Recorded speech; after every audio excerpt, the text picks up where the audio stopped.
Sabe aquela história que a gente costuma ouvir sobre como uma cidade brasileira nasce? Parece quase um roteiro de filme, né? Um herói super corajoso chega numa terra que dizem ser vazia e, num gesto de bravura, funda uma nova civilização.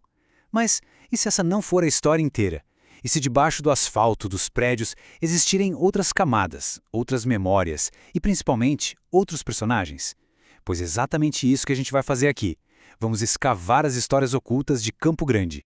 Então, vamos pensar juntos. A fundação de uma cidade, ainda mais no meio do sertão brasileiro, não é um evento único, tipo cortar uma fita de inauguração. É um processo, sabe? Uma teia super complexa de negociações, de alianças, de muitos conflitos e, claro, de adaptações. É uma história que não foi escrita só nos documentos oficiais, mas na própria terra. A narrativa clássica, aquela que a gente aprende, é toda construída em cima da ideia de um vazio demográfico. A imagem é de um sertão silencioso, uma tela em branco, só esperando a chegada do colonizador para ganhar vida. Só que essa ideia de vazio, na verdade, esconde muito mais do que revela.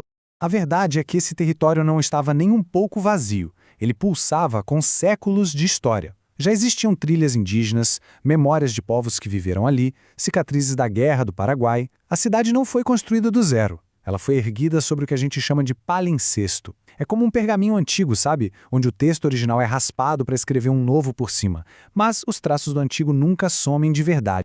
E para a gente entender essa história direito, a primeira coisa é desmontar o mito do herói solitário. A sobrevivência e o sucesso do primeiro assentamento não dependiam de uma pessoa só, mas sim de uma rede bem complexa de alianças e de muita, mas muita negociação. Agora, olha que interessante essa dinâmica de poder.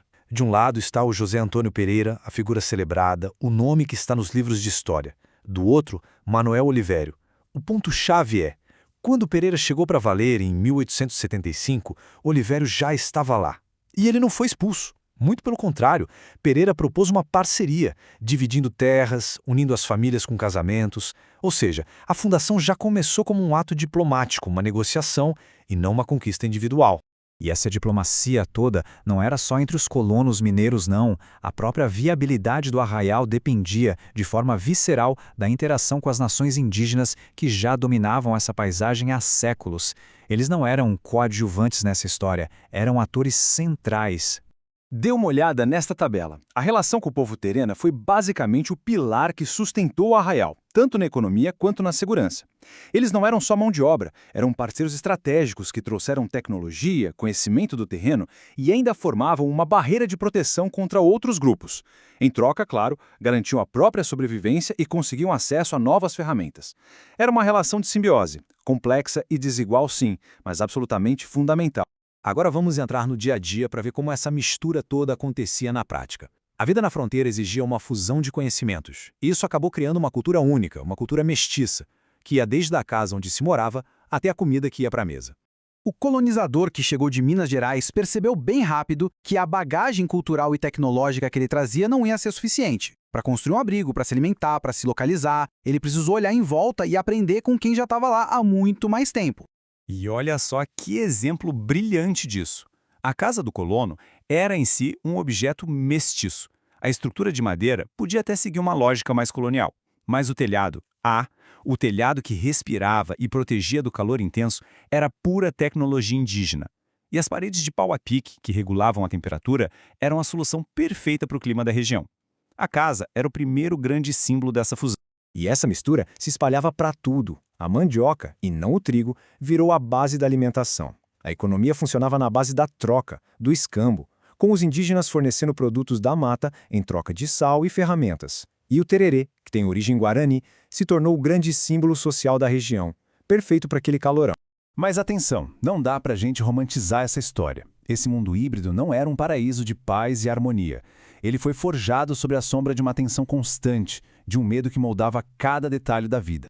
Essa citação resume bem a psicologia daquele lugar.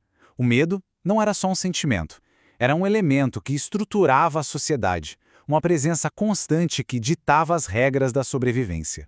E o ponto aqui é que esse medo se tornava concreto no dia a dia. As casas eram tipo pequenas fortalezas. Os homens andavam armados o tempo todo.